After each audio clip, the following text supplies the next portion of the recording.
fact, it's published by the school. Yeah. Yes, it's me. This is my opinion as well, in blocks. Yeah. So for you mentioned about the panels. So you run student panels. Well, what we do is we've had one recently. So we had a whole series of international agents who recruit overseas coming here, and we'd normally for an event like that put together a student panel. So we just would go out to students. We ask program directors, anybody we could ask, or we just go out generally and see would anybody like to volunteer. But normally we'd have students that recommended, or students who maybe said they're happy to take part in the past. Yeah. So whether they are recommended by other students or they volunteer in these panels. So we get people that volunteer, but we also sometimes have to be quite specific because to get a gender balance, you want to have maybe more females talking about the programme experience. Or people from different nationalities, so it's not just one country, and they're getting a perspective of students from, European, Southeast Asia, so we try to get a bit of a balance on it as well, so you get a kind of, diverse. Yes, this diverse, So this is one of the main things that you think about when you run student panels. Yeah. So what other things, what other factors you think of when you are preparing for these panels? How positive they are towards the programme. So we would tend to find that out about, not good energy to what we'd say to the programme director if they've been recommended, and also if they're progressing well in the programme. So, somebody's failing or failed all their exams, and they can't be having that great an experience. You don't really want somebody like that talking about, I'm having a great time. I failed all my exams. So I think there's a bit of that. So the situation. Yes, the progress. And then of course the main objective of the panel. So what would be the main outcome that you're looking for from these student panels? The main outcome would be for them to present their particular programme in the best light. And to help convert students who might not have, come along. And it's quite hard to measure that. But,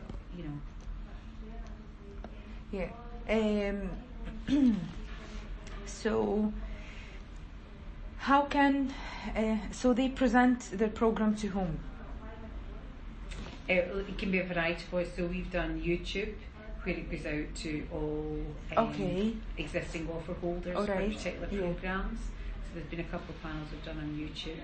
We've done one at an open day, where we've got prospective students, applicants coming in. We've done one with our international agents.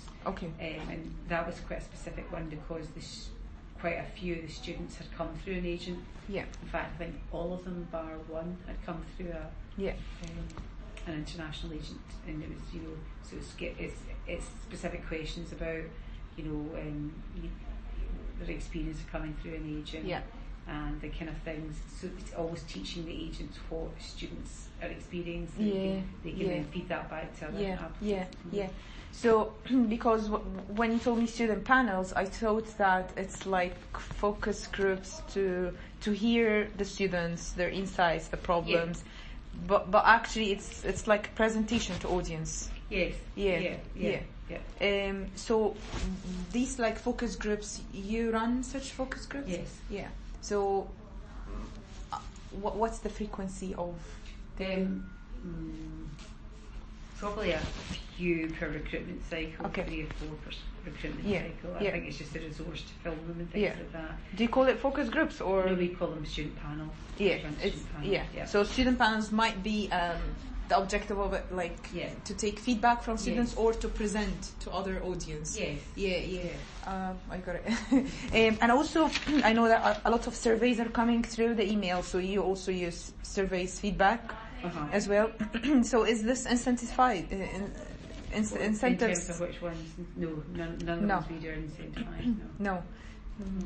Like a prize reward, a voucher drone, Amazon voucher, something like that. There are some surveys we do. I haven't had one like that in ages. We've got ones that are maybe, again, they tend to be external research pieces.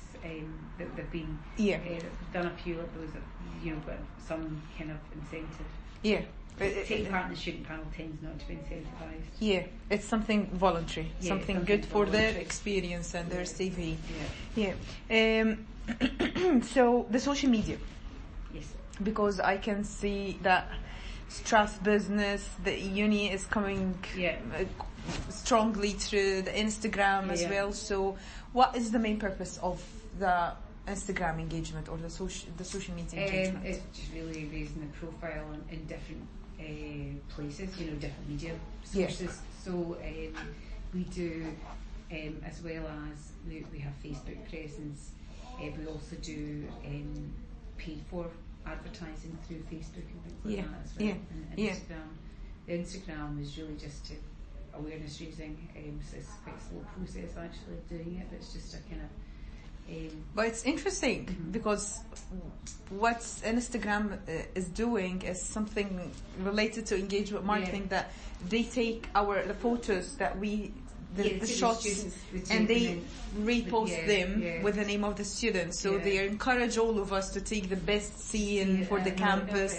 It works. With hashtag. Paul has been it's Paul who's one of our junior staff who's been brilliant, and he's done it. He's really worked well on it. And he had a real success. In fact, we've had quite a lot of success with sharing. A particular photo that you go everywhere really.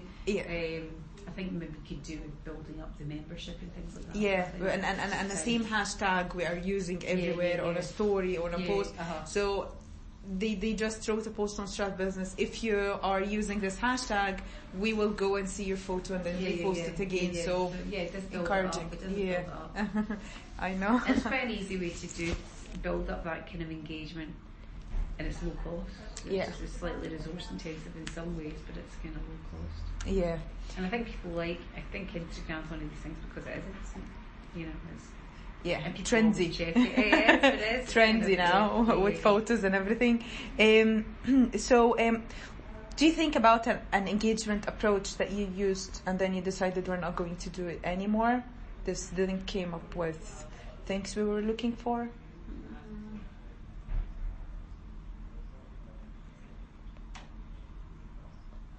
Not really. We've had Facebook. No, there's things we could do better, but I can't think of any that we've actually had and found really well. I think we could be doing a lot more formalised engagement with students, but I think, as I said, my concern is you can ask too much without giving other things back. So you can, and also you wonder how much, as more and more people use testimonials, how much weight would somebody put that when they're making a decision? Because everybody does it, and you're like that. They're going to say that because they've been incentivised or because they got a scholarship. So you're kind of like, whereas would you get a more honest, objective answer if you went into a student room and said, "Hey, what do you think of this course?" So it is a bit like that. I know, and you almost become, it's quite interesting, a little desensitised, because I always think TripAdvisor now. And I go in, and sometimes I go, I don't know if I believe ratings anymore with these things. Because there's so much of it, and it's not you anymore. So you just it becomes noise rather than, is that a really good way to find out what's good? But what is, I know. So what are the main factors from your point of view that would lead to a successful engagement marketing with students? The students, current students, it's enjoying and being positive as they're going through the process, and having even they'll have ups and downs during the course. On the whole, they know they've made the right decision.